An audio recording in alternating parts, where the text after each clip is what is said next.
Hello dear. Concept lecture 5 के अंदर मैं आपको बताने वाला हूं कि भाई सिमिलरिटी क्या होती है, त्रिभुजों की समरूपता एग्जैक्टली होती क्या है और इसके क्वेश्चंस को कैसे हम इजीली निकाल सकते हैं। तो चलिए स्टार्ट करते हैं। और ये एक लंबा लेक्चर होएगा और इसके अंदर आपको काफ़ी मज़ा आने वाला है बिकॉज मैं आपको चीज़ें एग्जैक्टली विजुअलाइज करवाने वाला हूँ, आपको चीज़ें फील होने वाली हैं। तो अपने अवेयरनेस लेवल को हाई रखिएगा और पेन एंड नोटबुक अपने पास रखिएगा ताकि ज़रूरी चीज़ें आप लिख सको। तो सबसे पहले तो आपको ये पता होना चाहिए कि भाई सिमिलरिटी होती क्या है। तो फिर से हिंदी एक मज़ेदार लैंग्वेज है।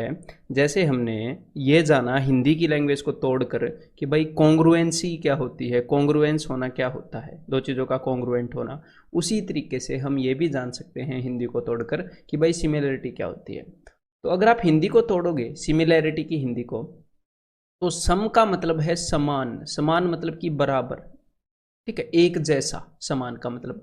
और रूपता, रूप का क्या मतलब होता है, रूप का मतलब होता है कि रूप, उनकी शेप, ठीक है, समान रूप, जब चीजों का समान रूप हो, जब चीजों की सेम शेप हो, तो उनको हम क्या बोलते हैं कि वो चीजें सिमिलर है। समझ में आ गई।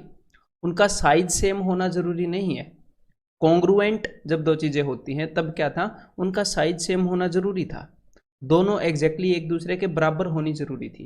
लेकिन यहाँ पर हमें क्या देखने को मिल रहा है, यहाँ पर हमें ये देखने को मिल रहा है कि बस उनकी जो शेप है वो सेम होनी चाहिए, उनका जो रूप है वो समान होना चाहिए, तो हम उनको क्या बोलेंगे, सिमिलर हैं। सिमिलर मतलब कि एक जैसे, सिमिलर को भी हिंदी में तोड़ोगे तो देखो, अगर मैं आपको प्रैक्टिकल लाइफ से समझाना चाहूँ तो हमारे सामने एक जूता है और मान लो ये जूता 10 नंबर का है, ठीक है, जूते आते हैं ना 8 नंबर 9 नंबर 10 नंबर, तो मान लो ये जूता 10 नंबर का है और इसी कंपनी का इसी मॉडल का जूता, इसी मॉडल का मतलब कि एग्जैक्टली यही पीस जो कि लेफ्ट पैर का है, एक और जो कि 10 नंबर का है।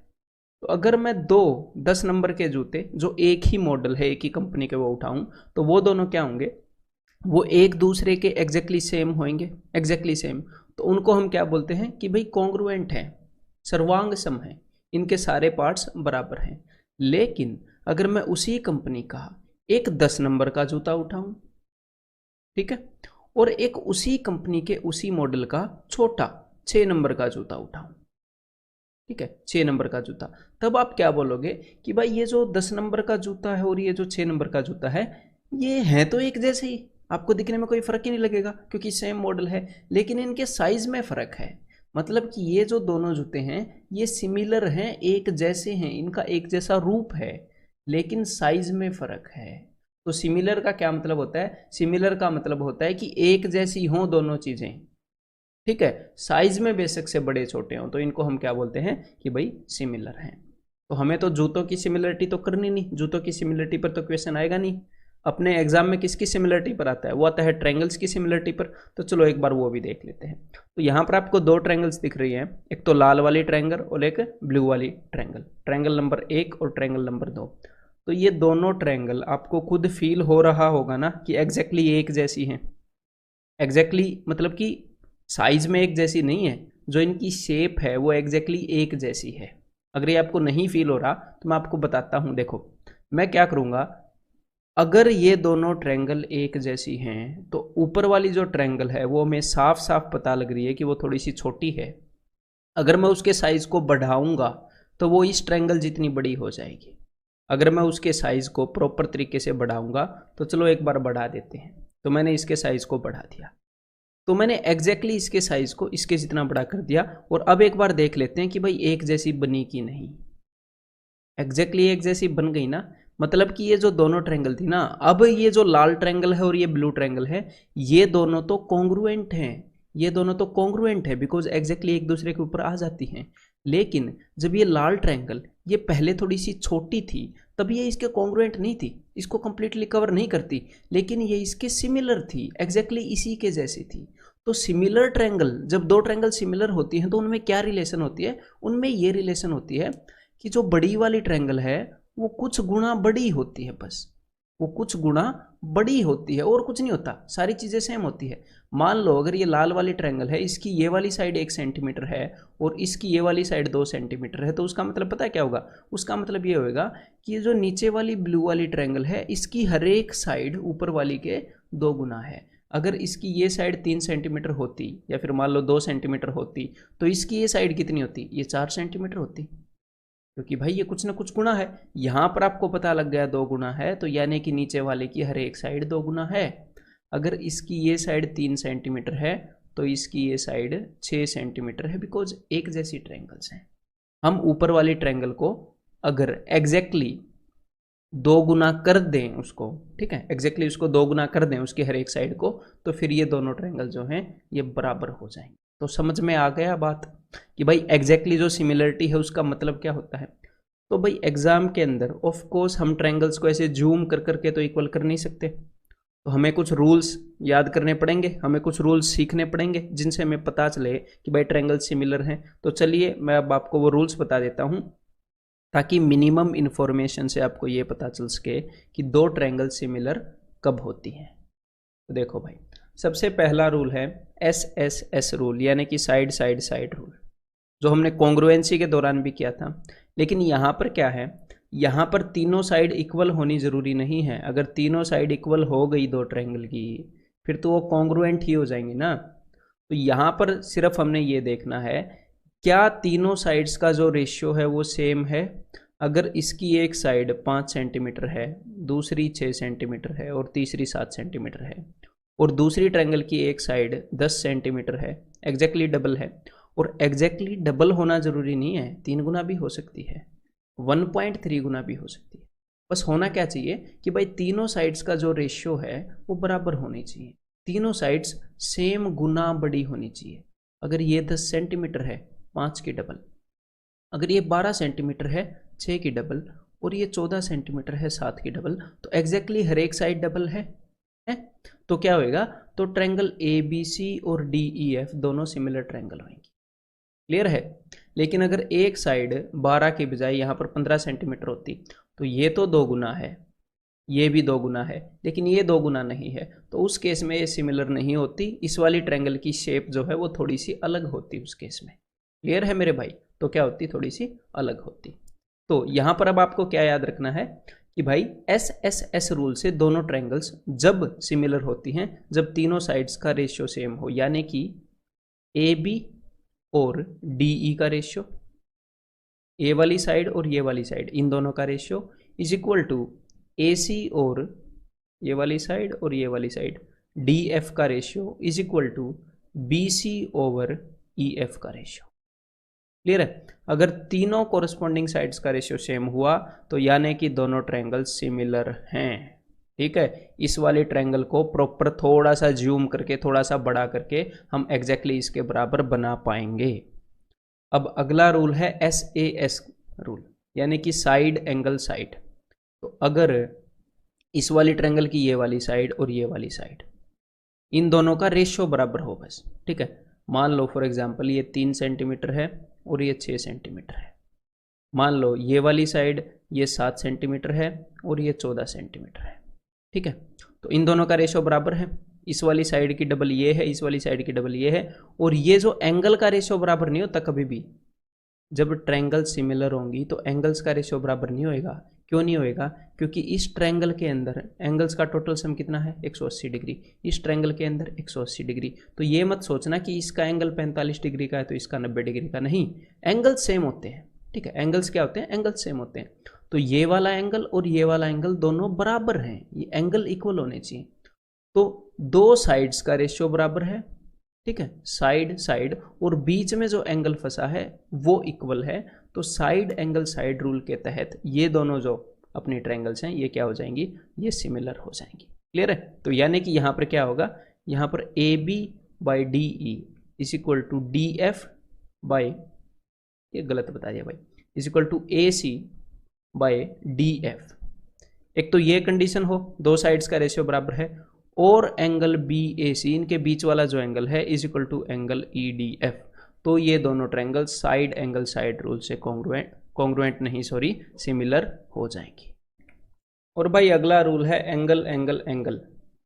तो अगर किसी एक ट्रायंगल के तीनों एंगल्स किसी दूसरी ट्रायंगल के तीनों एंगल्स के बराबर हों तो इसका मतलब दोनों ट्रायंगल सिमिलर हैं। क्लियर है। साइज उनका बेशक से कुछ भी हो, मान लो यहाँ पर ये एंगल है 50 डिग्री, ये एंगल है 30 डिग्री, तो ये एंगल कितना हो जाएगा जी, ये हो जाएगा 100 डिग्री, मान लो इस हिसाब से है। और यहाँ पर भी 100 डिग्री, 50 डिग्री और 30 डिग्री। इसका मतलब ये जो दोनों ट्रायंगल्स हैं ये एक दूसरे की सिमिलर हैं। तीनों एंगल्स एक ट्रायंगल के दूसरी ट्रायंगल के तीनों एंगल्स के बराबर हैं। अब यहाँ पर एक बात मैं आपको बताता हूँ, अगर हमें सिर्फ दो एंगल्स के बारे में इंफॉर्मेशन मिले तो मेरे को बताओ, अगर सिर्फ दो एंगल्स के बारे में इंफॉर्मेशन मिले कि एक ट्रायंगल के दो एंगल्स दूसरी ट्रायंगल के दो एंगल्स के बराबर हैं, तो आप क्या कहोगे? क्योंकि यार तीनों एंगल्स का सम 180 होना है। अगर ये दो एंगल बराबर हैं इसके दो एंगल के, तो तीसरा एंगल तो बाय डिफॉल्ट इनका 100 होगा, दोनों का बाय डिफॉल्ट बराबर होगा। तो एक्चुअल में एंगल एंगल रूल जो है, एंगल एंगल एंगल, इसको ऐसे लिखा जाता है डबल ए रूल। ठीक है, एंगल एंगल रूल लिखा जाता है, क्योंकि कभी भी अगर दो एंगल भी इक्वल हो गए, किसी एक ट्रायंगल के दो एंगल दूसरी ट्रायंगल के दो एंगल के बराबर हो गए, तो तीसरा एंगल जो है वो बाय डिफॉल्ट इक्वल हो जाएगा। तो इसलिए 3a लिखने की जरूरत नहीं होती और आपको तीनों एंगल चेक करने की जरूरत नहीं होती। सिर्फ दो एंगल चेक कर लो कि दो ट्रायंगल्स के इक्वल हैं, तीसरा बाय डिफॉल्ट इक्वल है, दोनों ट्रायंगल सिमिलर या फिर समरूप हो जाएंगी। क्लियर है भाई? तो चलिए भाई, अब हम क्या करते हैं, देखो मान लो ट्रायंगल ए बी सी और डी ई एफ ये दोनों सिमिलर हैं। तो जब दो ट्रायंगल सिमिलर होती हैं तो उनके बीच में क्या रिलेशन होती है ये हमें समझना है। जब दोनों ट्रायंगल कॉन्ग्रुएंट होती हैं, सर्वांग सम होती हैं, तो तब तो मैंने आपको बताया कि पहली वाली ट्रायंगल का हर एक पार्ट दूसरी वाली ट्रायंगल के हर एक पार्ट के इक्वल होगा, उसका जो कॉरस्पॉन्डिंग पार्ट है उसके इक्वल होगा। जब सिमिलर होती हैं तो उसके अंदर एक ट्रायंगल दूसरी से छोटी होती है जनरली। ठीक है, तो यहां पर आपको क्या ध्यान रखना है, मैं फॉर एग्जाम्पल मान रहा हूं कि मान लो अगर ट्रायंगल ए बी सी की एक साइड ए बी और इसकी दूसरी साइड डी ई, इनका रेशियो 1:2 है, यानी कि ट्रायंगल डी ई एफ यानी कि ट्रायंगल नंबर दो की जो साइड है वो 2 गुना है ट्रायंगल नंबर 1 के हिसाब से। तो मतलब कि ट्रायंगल नंबर 2 की हर चीज डबल होगी, हर चीज। ठीक है, ये डबल ट्रायंगल है। कैसे? देखो अब मैं आपको सारी चीजें बताता हूं। तो ट्रायंगल नंबर 1 की और ट्रायंगल नंबर 2 की जो साइड्स हैं उनका रेशियो 1:2 होगा भाई, इस वाली साइड का भी इस वाली साइड का भी, सारी साइडों का रेशियो 1:2 होगा। क्लियर है? और ट्रायंगल नंबर 1 और ट्रायंगल नंबर 2 का जो पेरीमीटर है वो भी 1:2 होएगा। 1:2 क्यों होएगा? मान लो ट्रायंगल नंबर 1 की साइड है ए ए, या फिर कुछ भी मान लो कि एक्स वाई और जेड, तो हमें पता है कि ट्रायंगल नंबर 2 की जो साइड्स हैं वो है 2x 2y और 2z, क्योंकि उसकी साइड्स डबल हैं। तो देखो यहाँ पर पेरीमीटर हो जाएगा x + y + z और वहाँ पर पेरीमीटर हो जाएगा x + y + z का डबल, क्योंकि हर एक साइड डबल है। तो साइड्स का जो रेशियो है एग्जैक्टली वही रेशियो पेरीमीटर का होएगा और एग्जैक्टली वही रेशियो इनकी एल्टीट्यूड्स का होएगा। एल्टीट्यूड और मीडियन ये चीज़ें मैं आपको थोड़ी देर में करवाने वाला हूँ आगे।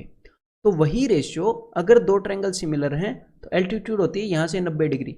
तो भाई ये जो ट्रायंगल डी ई एफ है ना, इसकी जो एल्टीट्यूड है ये इस वाली एल्टीट्यूड से डबल होगी, इनका रेशियो भी 1:2 होगा।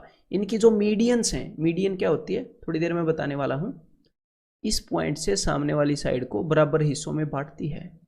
तो ट्रायंगल नंबर 1 की मीडियन और ट्रायंगल नंबर 2 की जो मीडियन है उनका रेशियो भी 1:2 होगा। मतलब ट्रायंगल नंबर 2 की हर चीज डबल होगी ट्रायंगल नंबर 1 से साइज में। समझ में आ गई बात?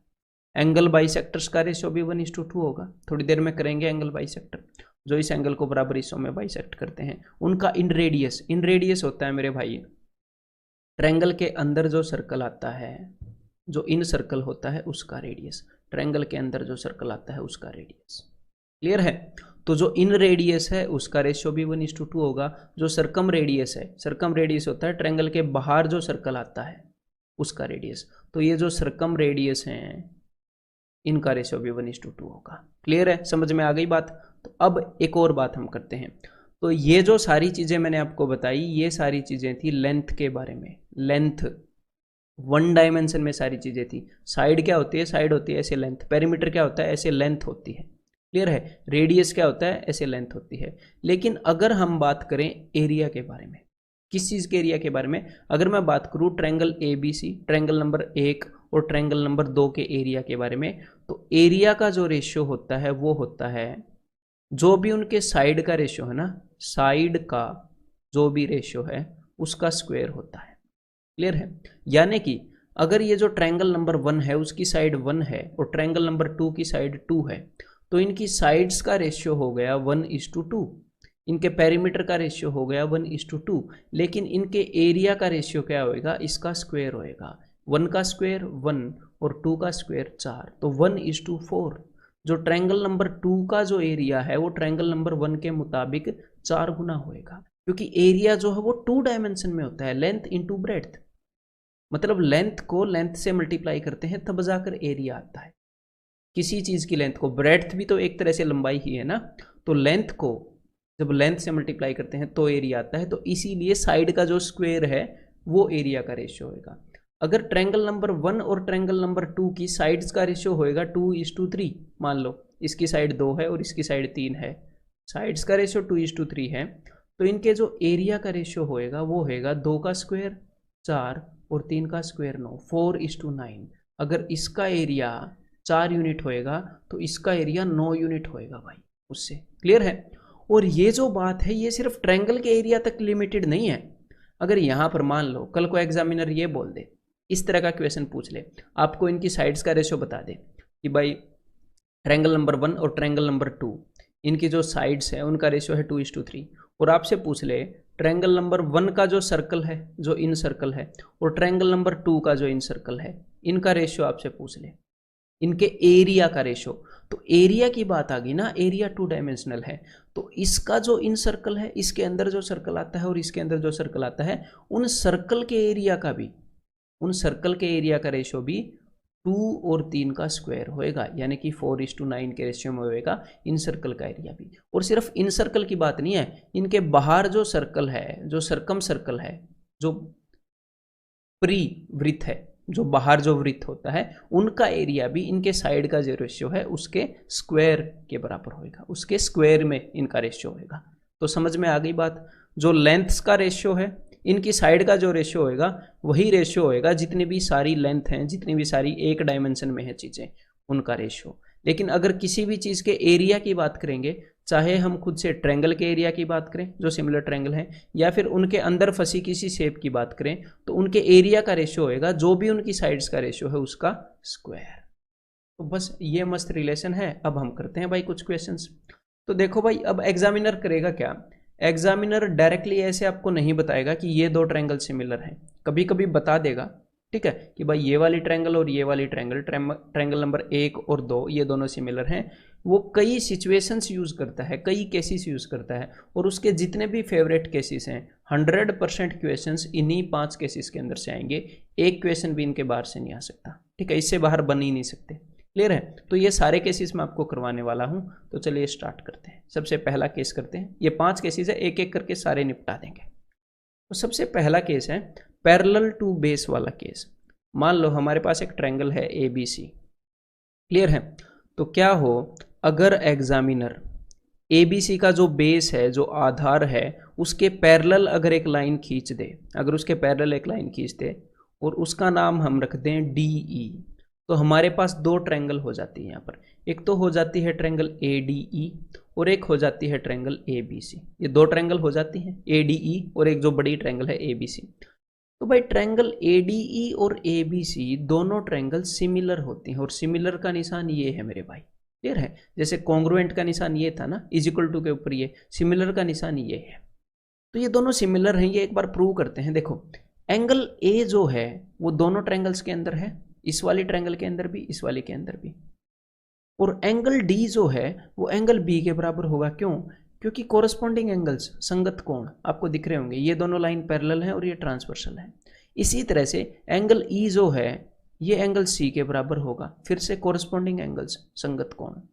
तो ऊपर वाली ट्रायंगल के तीनों एंगल इस बड़ी वाली ट्रायंगल के तीनों एंगल के बराबर हैं, तो यानी कि दोनों ट्रायंगल सिमिलर हैं। क्लियर है भाई, समझ में आ गई बात। तो अगर दोनों ट्रायंगल सिमिलर हैं तो इससे हमें क्या पता लगता है, अब ध्यान से मेरी बात को सुनिएगा, कि भाई जब भी दो ट्रायंगल सिमिलर होती हैं उनकी साइड्स का रेशियो बराबर होता है। तो अब मैं यहाँ पर लिखने वाला हूँ कि भाई छोटी ट्रायंगल की साइड डिवाइडेड बाई बड़ी ट्रायंगल की साइड, ट्रायंगल की तीनों साइड्स का रेशियो बराबर होएगा। तो छोटी ट्रायंगल की साइड क्या है AD, और इसकी जगह बड़ी ट्रायंगल की साइड क्या है, वो है भाई AB। छोटी ट्रायंगल की साइड है AE और इसकी जगह बड़ी ट्रायंगल की साइड क्या है AC। इसी तरह छोटी ट्रायंगल की साइड क्या है DE और इसी तरह बड़ी ट्रायंगल की साइड क्या है BC। तो ये तीनों चीजें बराबर होंगी, इनका रेशियो बराबर होगा, क्योंकि जब ट्रायंगल सिमिलर होती हैं तो उनकी साइड का रेशियो बराबर होता है। क्लियर है। और इनका रेशियो मान लो आता है m/n, या फिर अगर मैं वैल्यूज में मान लूं कि 4:5 आपको समझाने के लिए, तो ट्रायंगल ADE छोटी वाली ट्रायंगल, ठीक है, यहां पर मैं दो ट्रायंगल्स की बात कर रहा हूं, ये छोटी वाली ट्रायंगल और ट्रायंगल ABC ये जो बड़ी वाली ट्रायंगल है, इनके एरिया का क्या रेशियो होता है, इनकी एरिया का रेशियो होता है इनकी साइड्स का जो रेशियो होता है उसका स्क्वायर, यानी कि 16:25। तो एग्जामिनर क्या करेगा, एग्जामिनर बार बार ट्रायंगल के बेस के पैरेलल एक लाइन ड्रॉ करेगा। तो तब आप समझ जाना कि वहां पर जो दो ट्रायंगल क्रिएट होंगी, एक छोटी वाली और एक बड़ी वाली, वो दोनों सिमिलर होंगी मेरे भाई, ठीक है। और एक और बात हम कह सकते हैं कि इस लाइन का और इस लाइन का जो रेशियो है वो बराबर होएगा इस लाइन के और इस लाइन के। अब ये तो ट्रायंगल्स की साइड नहीं है, लेकिन ये हम कॉमन सेंस से कह सकते हैं। कैसे, मान लो छोटी वाली ट्रायंगल और बड़ी वाली ट्रायंगल्स की साइड का रेशियो है 4:5, तो ये वाली साइड 4 है, छोटी वाली ट्रायंगल की साइड है ना ये 4, तो ये पूरी बड़े वाली ट्रायंगल की साइड क्या होगी 5, यही रेशियो है ना। तो अगर छोटे वाली 4 है, यहाँ पर भी छोटे वाली 4 है, तो पूरे बड़े वाली क्या होगी 5। तो भाई पूरी लेंथ 5 है, उसमें से 4 यहाँ पर है तो 1 यहाँ पर आएगी, पूरी लेंथ 5 है, उसमें से 4 यहाँ पर है तो 1 यहाँ पर आएगी। तो इसका और इसका रेशियो, इसका और इसका रेशियो ये बराबर है। लेकिन कभी कभी स्टूडेंट गलती से ये लिख देता है, आपने ये नहीं लिखना, कि आप ये ना लिख दो कि भाई AD divided by DB is equal to AE divided by EC is equal to DE divided by BC। ये मत लिख देना। क्यों? क्योंकि देखो DE जो है वो छोटी ट्रायंगल की साइड है, BC जो है वो बड़ी ट्रायंगल की साइड है। जब आप छोटी ट्रायंगल और बड़ी ट्रायंगल लिखोगे, छोटी और बड़ी, तो ऊपर छोटी की साइड होनी चाहिए, नीचे बड़ी की। लेकिन AE जो है, AE ये छोटी की तो है, लेकिन EC जो है ये बड़ी की नहीं है। तो इस केस में ऐसे इसको इक्वेट मत कर देना। क्लियर है। एक्चुअल में क्या ट्रू है, एक्चुअल में ये बात ट्रू है जब आप छोटी ट्रायंगल और बड़ी ट्रायंगल की सारी साइड्स का रेशियो निकालते हो, लेकिन ये वाला बात भी ट्रू है अलग से, इसका और इसका रेशियो, इसका और इसका रेशियो, ये भी बराबर हम कह सकते हैं। ठीक है, तो अब इस चीज के ऊपर बेस्ड कुछ क्वेश्चंस करते हैं भाई। एक बार ये बताओ जरा, inside triangle ABC a straight line parallel to BC। तो ठीक है भाई, एक ट्रायंगल है ABC, A straight line parallel to BC intersect AB and AC at points P and Q। एक स्ट्रेट लाइन है जो BC के पैरेलल है, जो P और Q पर इनको काटती है। तो इसके पैरेलल हो गई, तो हमारे पास दो ट्रायंगल्स हो गई जो कि सिमिलर हैं, एक छोटे वाली और एक बड़े वाली। क्लियर है भाई। If AB is equal to 3PB, इस रिलेशन को देखो कि PB की जो वैल्यू है उसके 3 गुना AB की वैल्यू है। अगर PB की जो वैल्यू है, तो PB की वैल्यू मैंने मान ली 1, PB क्या है ये, तो इस पूरी AB की वैल्यू क्या हो जाएगी, वो 3 हो जाएगी। समझ में आ गई बात। PB के 3 गुना है AB की वैल्यू, तो भाई ये पूरी 3 है, PB 1 है, तो बाकी की 2 बच गई है AP। क्लियर है। तो हमने क्या देखना है, हमने देखना है कि भाई छोटी ट्रायंगल, ये छोटी ट्रायंगल डिवाइडेड बाई बड़ी ट्रायंगल। तो छोटी ट्रायंगल की साइड है 2, तो बड़ी ट्रायंगल की साइड है 3।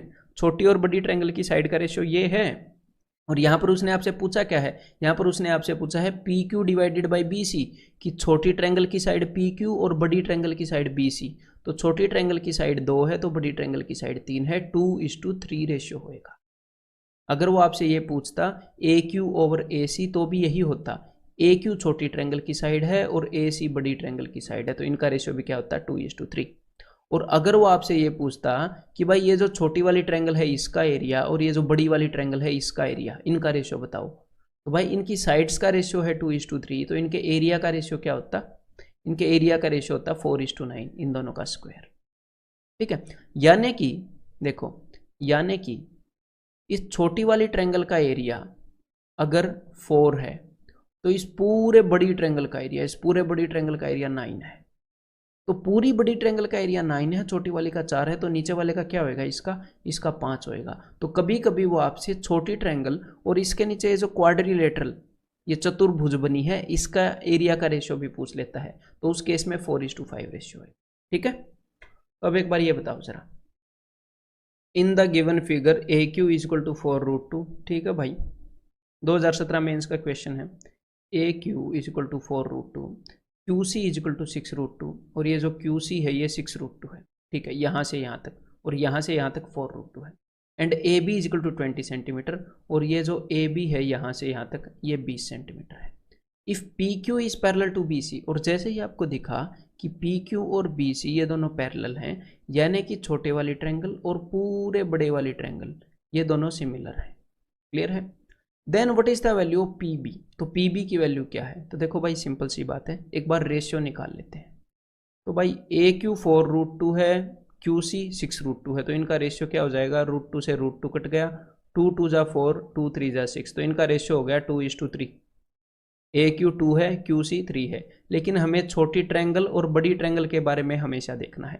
तो छोटी ट्रायंगल की साइड है मेरे भाई 2, तो बड़ी ट्रायंगल की साइड है 2 + 3 5। बड़ी ट्रायंगल ए सी 2 और 3 5, तो छोटी ट्रायंगल और बड़ी ट्रायंगल की जो साइड्स हैं उनका रेशियो है 2:5। तो देखो ये जो 20 है ना, इसको आपने 2:5 रेशियो में बांटना है, 2:5 रेशियो में नहीं बांटना, सॉरी। ये जो 20 है ये पूरी ट्रायंगल की साइड को रिप्रेजेंट करता है, पूरी ट्रायंगल ये रिप्रेजेंट करता है 5 को। ठीक है, और ये जो ए पी है ये रिप्रेजेंट करता है 2 को, और ये जो पी बी है ये रिप्रेजेंट करता है 3 को। पी बी ये रिप्रेजेंट करता है 3 को, 5 में से 2 गए 3। अभी हमने यहाँ पर 2:3 निकाला, तो इसको आप डायरेक्ट भी लिख सकते थे, ये मैं आपको जस्ट एक्सप्लेन कर रहा था। ठीक है, तो अगर 5 को 20 रिप्रेजेंट करता है, 5 का 4 गुना है, तो यानी कि 3 चौके 12, यहाँ पर 12 है, यहाँ पर 8 है। उसने आपसे पी बी की लेंथ पूछी है, पी बी की लेंथ क्या होगी? That is option B, P B. Clear है मेरे भाई? समझ में आ गई बात? ये दोनों ट्रायंगल सिमिलर हैं, और आप इसको ऐसे भी निकाल सकते थे। देखो एक बार ऐसे भी बता दूं अगर कोई कन्फ्यूजन रह गया हो तो, कि मैंने आपको ये बताया था इस वाली साइड और इस नीचे वाली फिगर, इसकी साइड का रेशियो 2:3 है, तो इनका रेशियो भी 2:3 होएगा। ठीक है, और इस क्वेश्चन में हमने वही चीज़ डायरेक्टली करनी थी। इनका रेशियो 2:3 है, तो 20 को आप 2:3 रेशियो में बांट सकते थे। ठीक है, 5 चौके 20, ऊपर 8 आ जाता, नीचे 12, और उसने आपसे पी बी की लेंथ पूछी थी, that is option P. Clear है? अब एक बार ये देखो जरा, if triangle A B C is similar to triangle D E F, तो ट्रायंगल ए बी सी, ठीक है भाई, ये वाली ट्रायंगल और ट्रायंगल डी ई एफ जो हैं ये दोनों सिमिलर हैं। ठीक है भाई, such that B C is 3, तो बी सी 3 है और ई एफ 4 है, तो इनकी साइड्स का रेशियो मिल गया 3:4। छोटी ट्रायंगल और बड़ी ट्रायंगल की साइड का रेशियो 3:4 है। And area of A B C is 54, तो भाई अगर साइड का ये रेशियो है तो एरिया का रेशियो क्या होएगा? इसका स्क्वायर, यानी कि 3 3 9, 4 चौके 16। इस ट्रायंगल का एरिया अगर 9 है तो इसका एरिया 16 होएगा। और उसने क्या बताया है? उसने ये बताया है कि ट्रायंगल ए बी सी का एरिया 54 है, तो रेशियो तो मिल ही गया। 9 की जगह पर 54 है, यानी कि 6 गुना है, तो 16 की जगह पर 6 गुना, 16 × 96, तो इस वाली ट्रायंगल का एरिया क्या हो जाएगा? 96 सेंटीमीटर स्क्वायर। ठीक है भाई, तो अब एक बार ये देखो, 2017 में इसका क्वेश्चन है, in the given figure in a right angle triangle A B C, A B is equal to 12, तो भाई ए बी 12 है, A C is equal to 15, A C 15 है, और ये एक राइट एंगल ट्रायंगल है। तो एटलीस्ट अब आपको ये पता लग जाना चाहिए कि ये वाली चीज़ क्या है। ये देखो 3 3 गुना है, 5 का 3 गुना, ठीक है, 5 का 3 गुना है, ये 4 का 3 गुना है, तो ये क्या होएगा? ये 3 का 3 गुना होएगा। 3 4 5 का पाइथागोरियन ट्रिपलेट होता है ना, तो यानी कि ये 9 हो जाएगा। इसको देखकर आपको ये पता लग जाता है पाइथागोरियन ट्रिपलेट यूज करके। अब आगे देखो, a square is inscribed in the triangle, one of the vertices of square coincides with the vertex of the triangle. एक स्क्वायर यहाँ पर इन्होंने इंसर्ट किया है और उसका एक वर्टेक्स, उसका एक शीर्ष इस ट्रायंगल के शीर्ष के साथ कोइंसाइड करता है। मतलब कि ऐसे हो सकता है वो स्क्वायर, या फिर वो स्क्वायर ऐसे भी हो सकता है, कैसे भी हो सकता है। लेकिन इन्होंने ये बोला है what is the maximum possible area of the square. तो जब मैक्सिमम पॉसिबल एरिया आपने निकालना है तो यानी कि स्क्वायर मैक्सिमम बड़ा होगा, यानी कि इस वाले स्क्वायर की बात कर रहा है एग्जाम में। ठीक है, तो ये बिल्कुल सिंपल सी सिचुएशन है। देखो हुआ क्या है, एग्जामिनर ने इस ट्रायंगल के अंदर आपसे बेस के पैरेलल एक लाइन खिंचवा ली यहाँ पर। ये जो लाइन डी ई है ये बेस के पैरेलल है, या फिर आप लाइन ई एफ को भी कंसीडर कर सकते हैं। जो लाइन ई एफ है वो ए बी के पैरेलल है। पैरेलल क्यों है?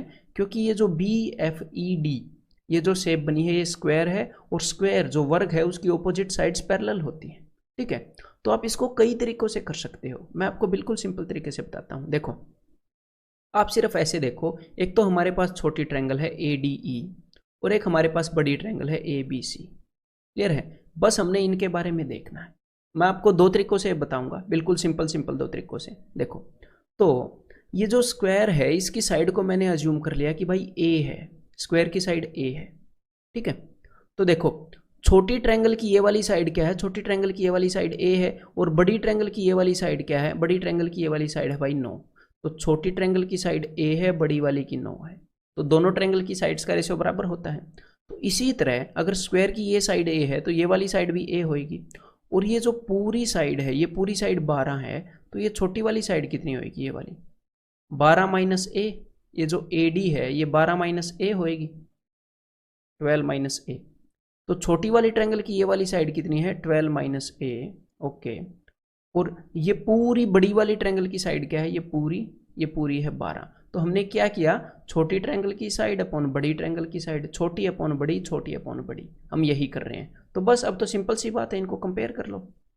और ऐसे केसेस में मैं क्या करता हूँ जनरली, देखो मैं तो इनको यहीं पर कंपेयर कर लेता हूँ, लेकिन आप इनको ऐसे ऊपर भेजा दो, ऐसे ऐसे क्रॉस मल्टीप्लाई कर दो इनको। तो पहले तो एक बार भाई इनको काट लेते हैं आपस में। तो भाई 3 तिये 9, 3 चौके 12, उसके बाद इनको ऐसे क्रॉस मल्टीप्लाई कर दो 4a। उसके बाद क्योंकि मैं मेंटली देख लेता हूँ इनको, 4a इज इक्वल टू यहाँ पर 36 आएगा, यहाँ पर 3a आएगा। ऐसे हम देख पा रहे हैं? जी हाँ, डेफिनेटली।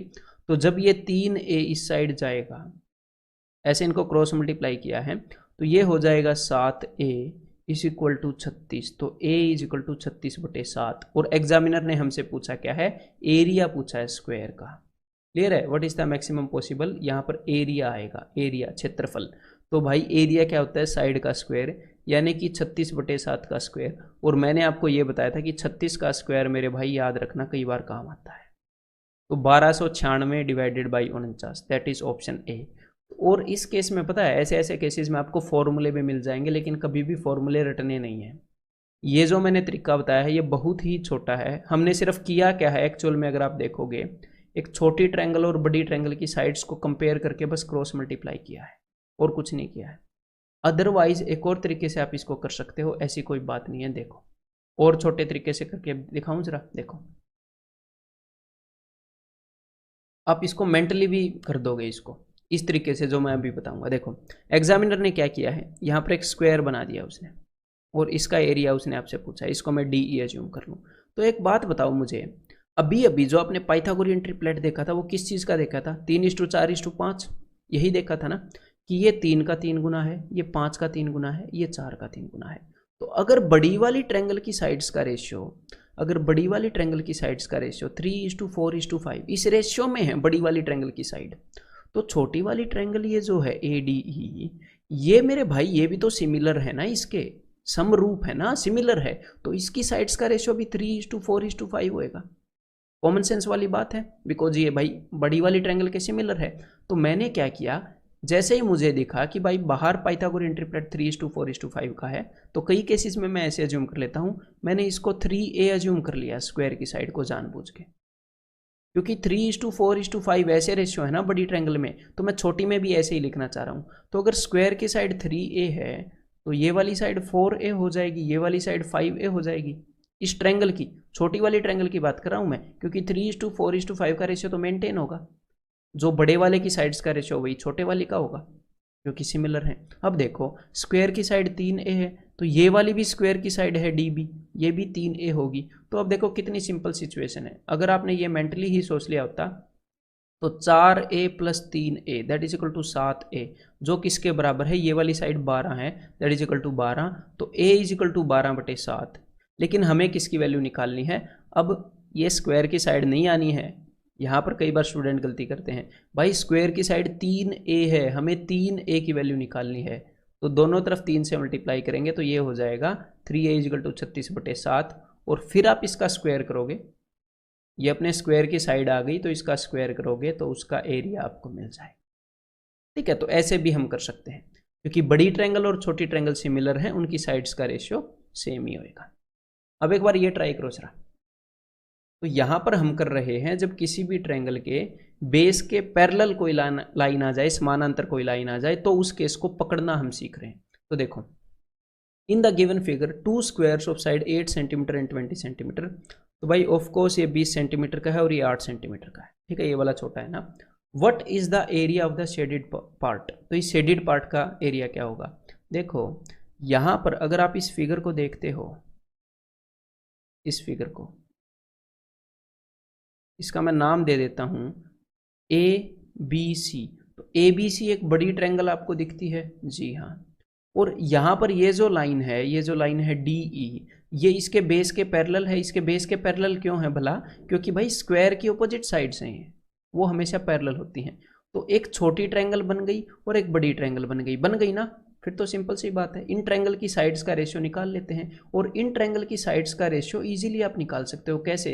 एग्जामिनर ने दे रखा है कि ये 8 है तो ये 20 है, तो बड़ी वाली ट्रायंगल की साइड क्या हो जाएगी? बड़ी वाली ट्रायंगल की साइड हो जाएगी 28। तो साइड का रेशियो तो आ गया, छोटी ट्रायंगल अपॉन बड़ी ट्रायंगल, इनकी साइड का रेशियो आ गया 8/28। छोटी की अगर 8 है तो बड़ी की 28 है, तो 4 दूनी 8, 4 7 28, 2:7। ये मन मन में हम निकाल सकते हैं। अगर साइड का ये रेशियो है तो फिर हमने क्या निकालना है? उसने हमसे पूछा है what is the area of the shaded part. इस शेडेड पार्ट का एरिया उसने आपसे पूछा है। तो देखो भाई, ध्यान से इस बात को देखना। एक तो आप ये काम कर सकते हो, मैं आपको दो तरीके यहाँ पर बताता हूँ, और उसके लिए आपको ये पता होना चाहिए कि area of triangle is equal to half into base into height. कि छोटी वाली ट्रायंगल और बड़ी वाली ट्रायंगल के एरिया का रेशियो होता है इसका स्क्वायर। ठीक है, तो वो हो जाएगा 4:14।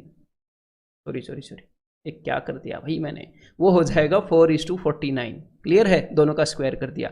तो अगर बड़े वाले का एरिया 49 है तो छोटी वाली का 4 हो जाएगा। तो बड़े वाले का एरिया तो आप इजीली निकाल सकते हो, वो क्या होता है? हाफ इंटू ये बेस 28 का है, और इसकी ये जो हाइट है ये कितनी होगी? ये 20 होगी, क्योंकि स्क्वायर की साइड 20 है, तो into 20।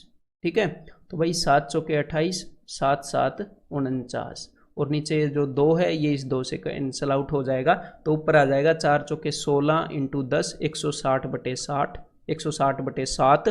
That is the answer option B. एक तो इस तरीके से कर सकते हो, या फिर अदरवाइज आप किस तरीके से कर सकते हो? देखो भाई, आपको इनकी साइड का रेशियो मिल गया। अगर ये 2 है तो ये 7 है। ये क्लियर है? जी हाँ क्लियर है। लेकिन एक्चुअल में 7 की जगह पर क्या है? 7 की जगह पर है 20।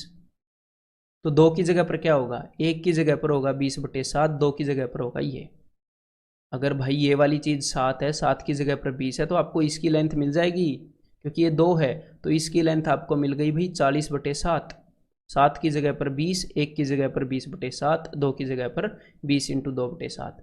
तो आपको ये जो शेडेड पोर्शन है इसका बेस मिल गया, हाफ इंटू बेस की वैल्यू है 8, और इसकी हाइट मिल गई मेरे भाई 40/7। तो बस यही तो हमने करना था। 2 चौके 8, 40 चौके 160/7। ठीक है, बिल्कुल सिंपल क्वेश्चन है, अगर आप इस चीज़ को पकड़ पाते हो तो। मैं तो समझाने में ज़्यादा टाइम ले रहा हूँ। ये वाला क्वेश्चन ट्राई करो जरा। Triangle A B C is similar to triangle P Q R. ठीक है भाई, दो ट्रायंगल हैं, ट्रायंगल ए बी सी और ट्रायंगल पी क्यू आर, और इनका रेशियो क्या है? A B is to P Q का रेशियो है 2:3। A D is the median to the side B C. ये जो ए डी है ये इसकी मीडियन है, इसको बराबर हिस्सों में बांटती है। And P S is the median to the side Q R, और पी एस यहाँ पर मीडियन है। तो मैंने आपको क्या बताया था कि साइड्स का जो रेशियो है, दो ट्रायंगल की साइड्स का रेशियो अगर वो सिमिलर है तो वही रेशियो होगा उनकी मीडियन का, वही रेशियो होगा उनकी एल्टीट्यूड का, सारी लेंथ्स का सेम रेशियो होगा। और यहाँ पर इन्होंने पूछा क्या है? तो भाई ये जो ए डी है और पी एस है इनका भी वही रेशियो होगा। ठीक है, और इन्होंने पूछा है what is the value of B D upon Q S. तो ये जो बी डी है और ये जो क्यू एस है, B D upon Q S का स्क्वायर। तो देखो भाई, ये दोनों ट्रायंगल सिमिलर हैं, और ये जो बी डी है और ये जो क्यू एस है ये बिल्कुल एग्जैक्ट कोरस्पॉन्डिंग पार्ट है ना, एग्जैक्टली सेम सिचुएशन में है ना, दोनों ट्रायंगल्स के अंदर एग्जैक्टली सेम सिचुएशन में। तो इनका रेशियो भी 2:3 होगा। ये तो मैं आपको बता रहा हूँ फीलिंग के बेस पर। अदरवाइज ये जो बी डी है, पूरी बी सी और पूरी क्यू आर, इनका रेशियो 2:3 है, इनका रेशियो 2:3 है। तो बी डी जो है, बी डी इस बी सी का हाफ है, और ये जो क्यू एस है ये पूरी क्यू आर का हाफ है, तो इनका रेशियो भी 2:3 होगा। अब आप ये मत सोचना 2:3 कैसे होगा, 2:3 का हाफ होगा। मेरे भाई हाफ कर लो। रेशियो को आप किसी चीज़ से डिवाइड करते हो तो रेशियो बदलता थोड़ी है। ये देखो बदला कहाँ, 2:3 रहा, तो इनका रेशियो भी 2:3 होगा। तो भाई बी डी और क्यू आर का जो रेशियो है, क्यू एस का जो रेशियो है, दैट इज 2:3, तो उसका स्क्वायर हो जाएगा 4:9, यानी कि यहाँ पर आंसर क्या होगा, ऑप्शन बी। ये जो क्वेश्चन है ये मेंटली करने का है, लेकिन मैं आपको समझा रहा हूँ हर एक चीज़ स्लो स्लो, ठीक है। तो ये टाइम टेकिंग बिल्कुल भी नहीं है। अब अगली चीज़ है कि भाई मिड पॉइंट थ्योरम। अब मिड पॉइंट थ्योरम जो है वो कोई स्पेशल थ्योरम नहीं है। हुआ क्या, जब हम बेस के परपेंडिकुलर जो लाइन खींचते हैं, हम कहीं पर भी खींच देते हैं और दोनों ट्रायंगल सिमिलर हो जाती हैं। लेकिन यहाँ पर क्या होता है, यहाँ पर अगर हम ए बी और ए सी इनके मिड पॉइंट्स को मिला दें, इनके बीच के पॉइंट्स को मिलाकर अगर लाइन खींचें, यानी कि पहले हम ये जो लाइन है ये कहीं पर भी खींच देते थे, कहीं पर भी, तो जो छोटी वाली ट्रायंगल है और जो बड़े वाली ट्रायंगल है वो दोनों सिमिलर हो जाती थी, कोई दिक्कत नहीं है। तो ये उसी का एक स्पेशल केस है, उसी का एक केस है, क्लियर है। यानी कि जब हम मिड पॉइंट्स को मिला देंगे, तो यहाँ पर आपको क्या ध्यान रखना है, बात वही है, बस मिड पॉइंट को मिला रहे हैं। आपने ये ध्यान रखना है कि भाई ये जो लाइन है और ये जो लाइन है और ये जो लाइन है और ये जो लाइन है, इनके एग्जैक्टली मिड पॉइंट को मिलाया गया है, तो ये दोनों हिस्से बराबर हैं, इनको बराबर पार्ट्स में ये जो लाइन है ये काट रही है। यानी कि ये जो छोटी ट्रायंगल है ए डी ई और ये जो बड़ी ट्रायंगल है A B C, A D E की साइड अगर 1 है तो ए बी सी की साइड 2 हो जाएगी, क्योंकि ये अगर 1 है तो ये भी 1 है। तो भाई छोटी ट्रायंगल और बड़ी ट्रायंगल की साइड्स का रेशियो 1:2 हो जाता है जब हम मिड पॉइंट्स को मिलाते हैं। तो यहाँ से एक चीज़ निकल कर आती है, क्या निकल कर आती है, ये जो डी ई है, ये जो डी ई है ये छोटी ट्रायंगल की साइड है ना, डी ई, जी हाँ। और ये जो बी सी है ये बड़ी ट्रायंगल की साइड है, जी हाँ, बी सी भी बड़ी ट्रायंगल की साइड है। तो यानी कि डी ई और बी सी का रेशियो 1:2 हो जाता है जब हम मिड पॉइंट्स को मिलाते हैं, क्लियर है।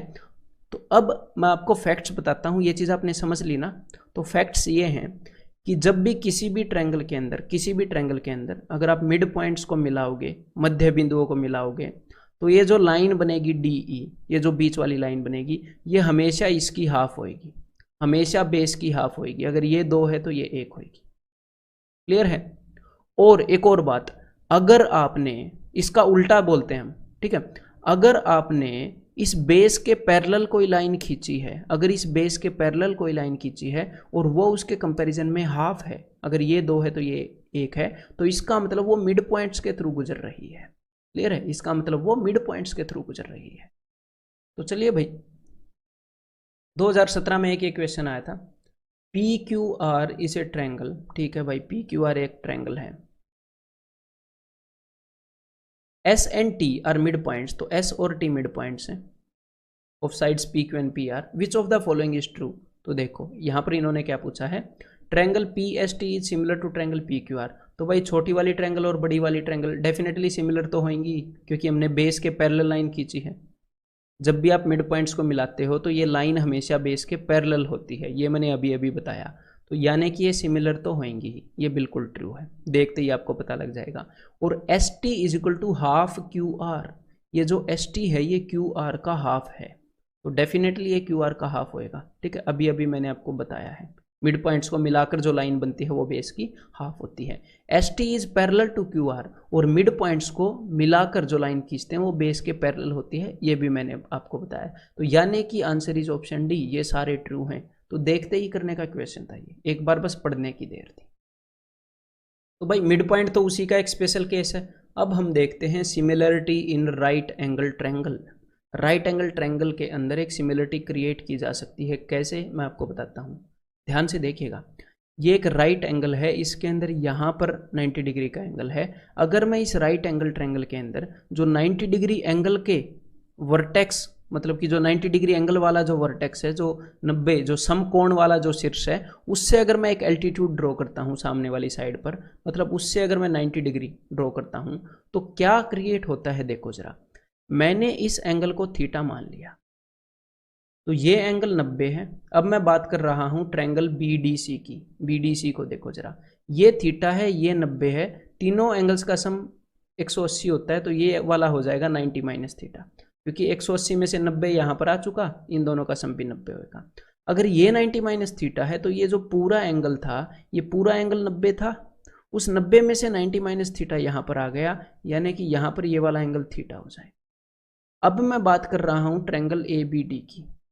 ए बी डी के अंदर अगर ये थीटा है, ये 90 है, तो ये फिर से 90 माइनस थीटा हो जाएगा। तो अब मेरी बात को ध्यान से सुनो। जब आप एक राइट एंगल ट्रायंगल के अंदर राइट एंगल वाले वर्टेक्स से सामने वाली साइड पर एक परपेंडिकुलर ड्रॉ करते हो, तो टोटल 2 हिस्सों में वो ट्रायंगल बट जाती है। लेकिन हमारे सामने 3 राइट एंगल ट्रायंगल होती हैं। कौन कौन सी 3? एक तो सबसे पहली वो ट्रायंगल जो स्टार्टिंग में थी, सबसे बड़ी right angle triangle A B C, और बाकी की 2 वो ट्रायंगल जो इस लाइन के बनाने से क्रिएट हो गई।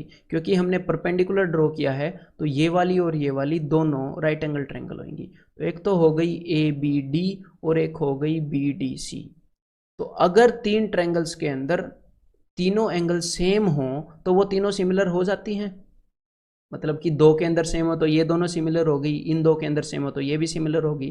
तो एक बार मैं ये देख लेता हूँ कि ट्रायंगल ए बी सी के अंदर जो एंगल्स हैं उनका मान क्या है, उनकी वैल्यू क्या है। तो ए बी सी के एंगल्स देखो, तो एक तो थीटा है, ठीक है भाई, दूसरा यहाँ पर 90 डिग्री का है, ठीक है भाई, और यहाँ पर 90 माइनस थीटा है, ठीक है भाई।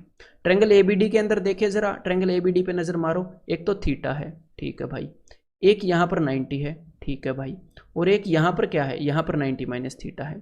तो भाई ट्रायंगल ए बी सी और ए बी डी, इसके तो तीनों एंगल बराबर है, यानी कि ये दोनों ट्रायंगल सिमिलर है, ठीक है। अब ट्रायंगल बीडीसी को देखो, इसका एक एंगल थीटा है, दूसरा एक एंगल है जो कि 90 डिग्री के बराबर है, और तीसरा एक एंगल है जो 90 माइनस थीटा के बराबर है। इसके अंदर भी वही सेम एंगल है, यानी कि अगर एक राइट एंगल ट्रायंगल के अंदर 90 डिग्री वाले वर्टेक्स से सीधा परपेंडिकुलर ड्रॉ करोगे, तो जो 3 राइट एंगल ट्रायंगल्स आपको देखने को मिलती हैं इस काम के कारण, जो 3 राइट एंगल ट्रायंगल हुई हैं, एक तो मेन वाली और जो 2 पैदा हुई हैं, वो तीनों सिमिलर हैं मेरे भाई, वो तीनों सिमिलर हैं, ठीक है। तो आपको ये चीज़ पता होनी चाहिए। और यहाँ पर सिमिलर तो हैं, लेकिन देखो जब 2 ट्रायंगल सिमिलर होती हैं, मान लो ये 2 ट्रायंगल सिमिलर हैं, मैं आपको बोलता हूँ कि अगर ये 2 सेंटीमीटर है तो ये 4 सेंटीमीटर है, और ये 5 सेंटीमीटर है, तो ये बताओ। तो आप ये वाली चीज़ ऐसे तो नहीं बोल सकते ना, इस 2 का डबल 4 है तो 5 का डबल 10 है, ऐसे नहीं बोल सकते आप। क्योंकि अगर ये 5 है तो इसी के साथ वाली जो साइड है वो 10 है, ठीक है। दूसरे वाले साइड के बारे में आप बता नहीं सकते।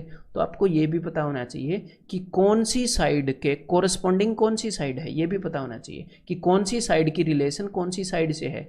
ये नहीं है कि उसकी किसी भी साइड को डबल कर दोगे किसी के भी कंपैरिजन में। समझ में आ गई बात? तो यहाँ पर आपको ये भी पता होना चाहिए कि एग्जैक्टली ये ट्रायंगल अगर सिमिलर हैं तो कौन सी साइड के सिमिलरिटी में कौन सी साइड आती है। तो उसको हम कैसे चेक करेंगे, देखो जरा ध्यान से।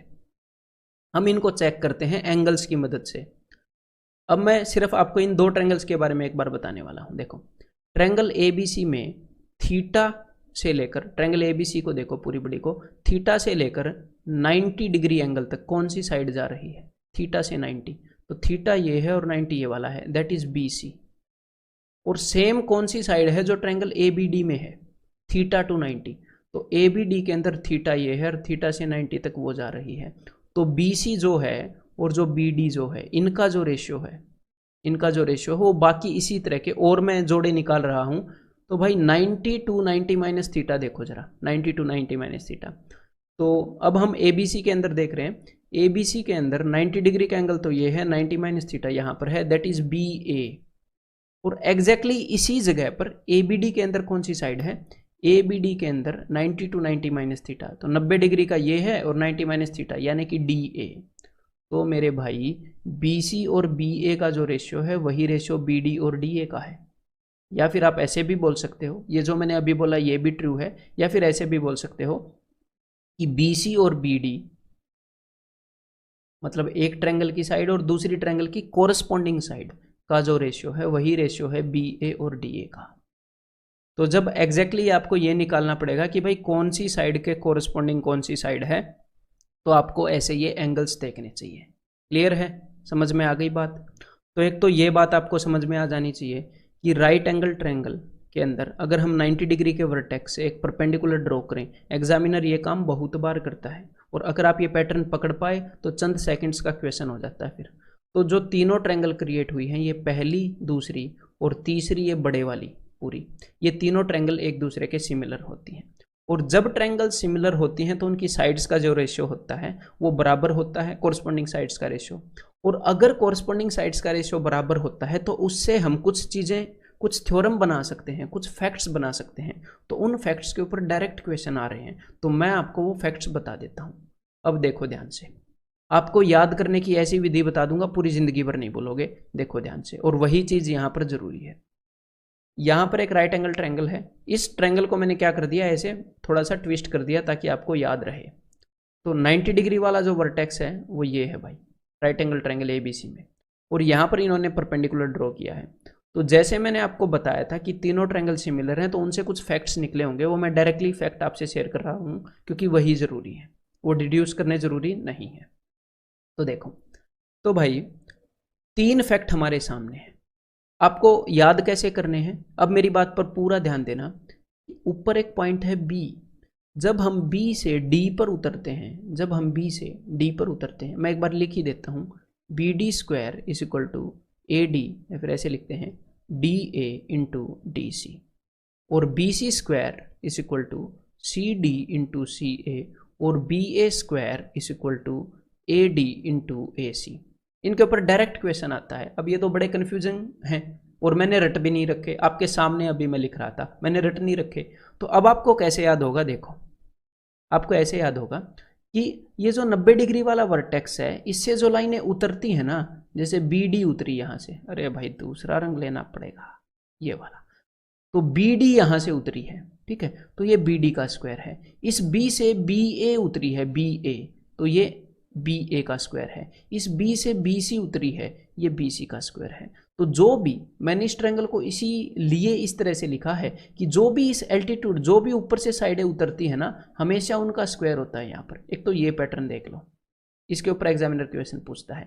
और उसके आगे की रिलेशन कैसे होती है, देखो भाई जरा, कि B से हम ऐसे मान लो, आप पैरासूट लेकर B से D पर उतरे, तो D से एक तो आप C पर जा सकते हो, DC इंटू DA, तो BD square is equal to DA into DC, DA into DC, मतलब जिस भी पॉइंट पर आप उतरोगे उस पॉइंट से बाकी जो भी 2 पॉइंट्स हैं उनके ऊपर एक एक बार आपने जाना है, एक बार DA फिर DC, उसी पॉइंट से जाना है। तो क्या हो गया, BD square is equal to DA into DC। इसके ऊपर डायरेक्ट क्वेश्चन आते हैं।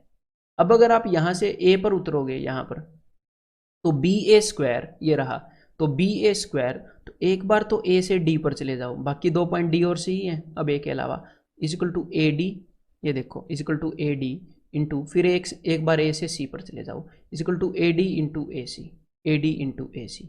इसी तरह से अगर आप C पर उतरोगे तो BC स्क्वायर, अगर B से हम C पर उतरेंगे तो BC square is equal to CD into CA, CD into CA, CD into CA। समझ में आ गई बात। तो अभी आपको हमेशा याद रहना चाहिए, ये मैंने निकाला कैसे, ये मैंने निकाला है वही जो तीनों ट्रायंगल एक दूसरे के सिमिलर हैं, उनकी साइड्स के रेशियो से मैंने ये रिजल्ट्स निकाले हैं, ठीक है, और ये मैंने आपको उनके याद करने का तरीका बता दिया।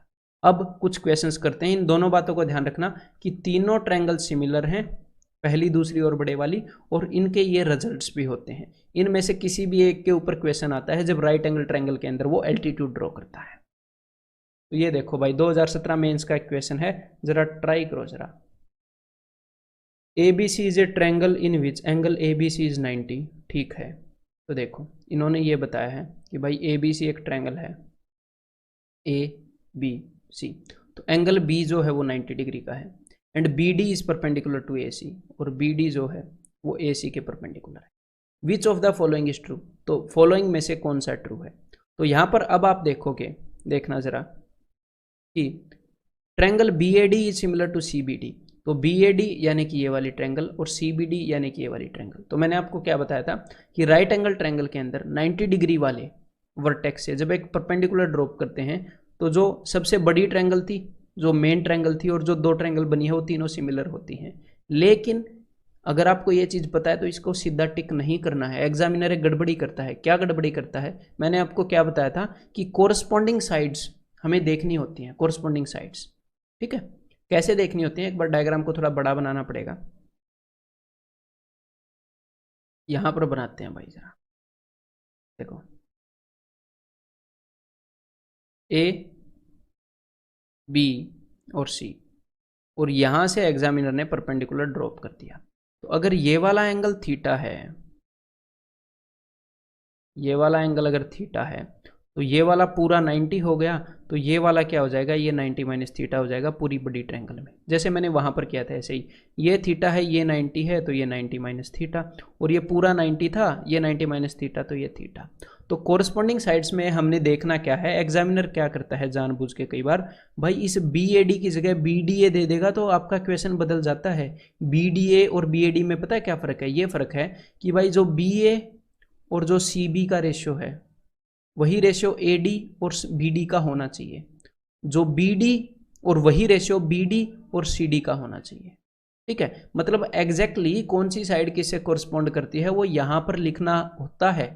आप बी ए डी को ऐसे नहीं कर सकते कि भाई D A B similar to C B D, नहीं, कोरस्पॉन्डिंग एंगल्स एक दूसरे के बराबर होने चाहिए। तो यहां पर फिर मैं क्या करता हूं, देखो, मैं देखता हूं ट्रायंगल बी ए डी, यानी कि यहां पर डी है ना, यानी कि ये वाली, तो एंगल बी कौन सा है? एंगल बी है भाई अपना थीटा वाला।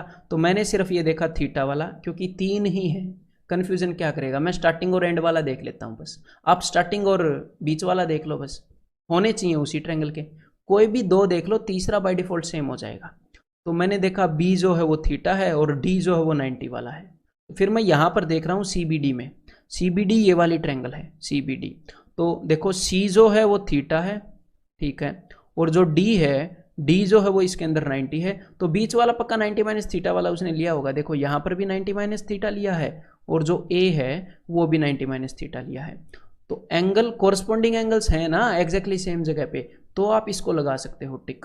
अब हो सकता है अब आपको लगे कि भाई ये तो बड़ा टीडीएस काम हो गया, बड़ा मुश्किल काम हो गया। नहीं, सिर्फ ऐसे देखो कि बी पर कौन सा एंगल है और डी पर कौन सा। अब मैं जा रहा हूँ यहाँ पर बी ए डी ट्रायंगल में, मतलब ट्रायंगल नंबर 1 पे, तो बी पर थीटा, डी पर 90, तो थीटा और 90 है। तो अब मैं यहाँ पर आया सी ए बी में, सी पर थीटा, और भाई बी पर देखना है ना फिर बी, तो बी पर पूरी बड़ी वाली ट्रायंगल की बात हो रही है, सी ए बी जो है वो पूरी बड़ी वाली ट्रायंगल है। ठीक है, तो बी पर पूरा 90 है बड़ी वाली ट्रायंगल में, ये भी ठीक है भाई। ट्रायंगल सी बी डी, तो सी पर मैंने देखा कि भाई थीटा है, और डी पर क्या है अपना सी बी डी के अंदर देखना, अब ऐसे गड़बड़ी मत मार देना, दूसरे नंबर की ट्रायंगल है सी बी डी। तो भाई इसके अंदर सी पर थीटा है और डी पर 90 है, तो यहाँ पर भी सी पर सी ए बी के अंदर पूरी बड़ी ट्रायंगल के अंदर थीटा है और बी पर 90 है, बिल्कुल ठीक। यानी कि यहाँ पर आंसर क्या हो जाएगा? Option D. क्लियर है? और जैसे ही आपको ये मिला कि भाई दो ठीक हैं, ये तो मैंने आपको सारे चेक करके दिखा दिए, लेकिन जैसे ही आपको ये मिला कि भाई दो ठीक हैं, तो दो तो आंसर नहीं हो सकते, इसका मतलब तीसरा भी ठीक होगा, तो आप सीधे ऑल पर भी लगा सकते हो निशान। ठीक है भाई, तो अब ये देखो जरा एक बार, suppose triangle A B C B, a right angle triangle. ठीक है भाई, ट्रायंगल ए बी सी जो है वो एक राइट एंगल्ड ट्रायंगल है, वेयर एंगल ए इज 90, तो मैंने लिख दिया गलत, एंगल ए 90 होना चाहिए, तो ये कर दिया ठीक, एंगल ए इज 90। ठीक है, and A D is perpendicular to B C, A D जो है वो बी सी के परपेंडिकुलर है। If the area of A B C is 40 centimetre square, A B C यानी कि इस पूरी बड़ी ट्रायंगल का एरिया 40 है भाई, एरिया की बात हो रही है साइड की नहीं। ठीक है, area of A C D, ये जो ए सी डी है इसका एरिया 10 है, क्लियर है, तो इसका एरिया 30 होएगा, हमें ये भी पता लग रहा है। Then and A C is equal to 9, तो भाई देखो, एक तो छोटी ट्रायंगल है ए सी डी और एक बड़ी ट्रायंगल है ए बी सी, इनके एरिया का रेशियो क्या है? छोटी वाले का एरिया 10 है तो बड़ी वाले का एरिया 40 है, तो इनके एरिया का रेशियो है 1:4। ठीक है, 1 और 4। तो इनके साइड्स का क्या रेशियो होएगा? इसका हम स्क्वायर रूट करेंगे, हमें एरिया का पता है, साइड्स का निकालना है, तो 1:2। साइड्स का पता हो एरिया का निकालना हो तो हम स्क्वायर कर देते हैं, तो भाई इनकी साइड्स का रेशियो हो जाएगा 1:2। क्लियर है? अब देखो, हमें इस बात से ये बात पता लग गई। अब एग्जामिनर ने ये बताया है and A C is equal to 9, A C 9 है, तो उसने पूछा है कि भाई बी सी की वैल्यू क्या है। देखो अब ध्यान से, ये जो ए सी है ना, छोटी वाली ट्रायंगल को देखो जरा, छोटी वाली ट्रायंगल यानी कि ए सी डी की बात कर रहा हूँ। ए सी डी के अंदर, ए सी डी के अंदर 90 डिग्री के सामने 9 है, यानी कि हाइपोटेन्यूज जो है वो 9 है। और similarly what is the length of B C. अब आप बड़ी ट्रायंगल को देखोगे ए बी सी को, तो बड़ी ट्रायंगल ए बी सी के अंदर 90 के सामने बी सी है, तो एग्जैक्टली कोरस्पॉन्डिंग साइड पूछ रहा है कि नहीं, और आपसे कोरस्पॉन्डिंग ही पूछ सकता है, दूसरी का आप नहीं बता सकते। समझ में आ गई बात, दूसरी का नहीं बता पाओगे।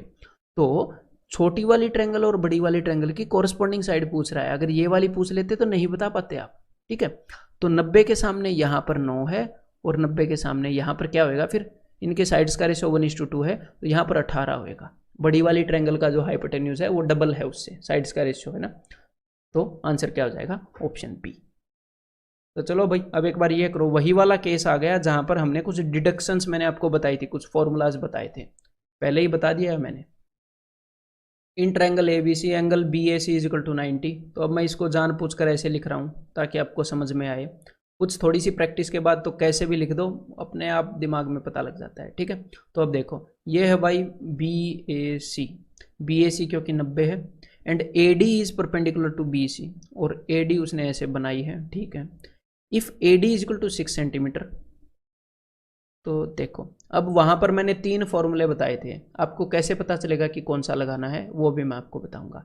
तो A D is equal to 6 centimetre and B D is equal to 4 centimetre, B D 4 है, then the length of B C, तो बी सी की लेंथ पूछी है। देखो उन तीनों फॉर्मूलों के अंदर क्या था, सबसे पहले फॉर्मूले के अंदर मैंने आपको बताया था कि ए डी स्क्वायर, एक बार रिवाइज कर लेते हैं कि भाई A D square is equal to, एक बार डी से बी पर गए थे, is equal to D B into D सी।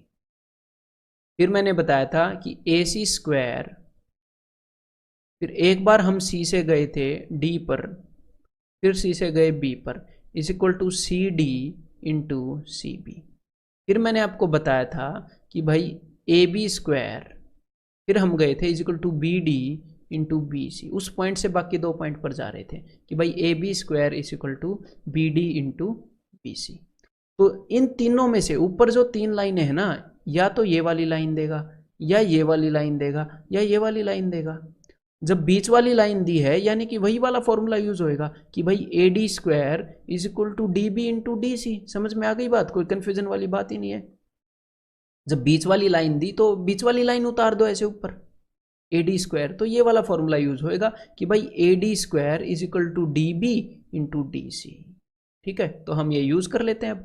तो भाई यानी कि 6 का स्क्वायर ए डी का स्क्वायर, 6 का square is equal to 36 is equal to D B की वैल्यू है 4 इंटू डी सी की वैल्यू हमें मिल जाएगी। तो भाई 4 नहीं में 36, डी सी की वैल्यू मिल गई 9, और उसने पूछी क्या है, उसने पूछी है बी सी की वैल्यू। तो बी सी क्या है, 4 + 9 13, बस इन दोनों का सम, तो आंसर इज ऑप्शन डी। तो अब एक बार ये करो जरा भाई, अब ये वाला कर देना आपने। In a right angle triangle A B C is 90, ठीक है भाई, ए बी सी 90 है। अब मैंने मान लिया ए बी सी ये वाला 90 है, और उसने क्या किया, B N is perpendicular to A C, तो बी एन को उतार दिया, ठीक है भाई, ये इसके परपेंडिकुलर है। ए बी इज 6, तो भाई ए बी को 6 लिया है, यानी कि अब आपको पता चल गया कौन सा फॉर्मूला यूज करना है कि B A square is equal to A N into A C, B A square is equal to A N into A C, ये वाला हमने यूज करना है, ठीक है। तो चलिए कर लेते हैं ये हमें, और ये मतलब ऐसे मैं यहाँ पर आपको समझाने के लिए लिख रहा हूँ, अदरवाइज ये लिखने की जरूरत नहीं होनी चाहिए, ठीक है। और आगे उसने क्या बताया है, A C is equal to 10, पूरे ए सी की वैल्यू दे दी, यानी कि हमें ए एन की वैल्यू मिल जाएगी ऐसे। तो भाई बी ए की वैल्यू क्या है 6, तो 6 का स्क्वायर क्या होता है, 6 का स्क्वायर हो जाएगा जी अपना 36 is equal to A N into A C की वैल्यू है 10, तो ए एन की वैल्यू आ गई 3.6, 10 को उधर भेजा तो भाई ए एन की वैल्यू आ गई 3.6, और ये पूरी साइड 10 है, तो 10 में से 3.6 गए, यहाँ पर आ गया 6.4, और उसने आपसे पूछा क्या है, उसने पूछा है A N ratio N C की, A N ratio N C. तो आप बता सकते हो 4 से काट दो, एक तो सबसे पहले दोनों पॉइंट्स कट गए, उसके बाद 4 से काट दो, 4 नहीं में 36, 16 चौके 64, तो 9:16, ऑप्शन बी एक्चुअल में आया हुआ क्वेश्चन है, और बाकी सारे क्वेश्चन भी आए हुए हैं,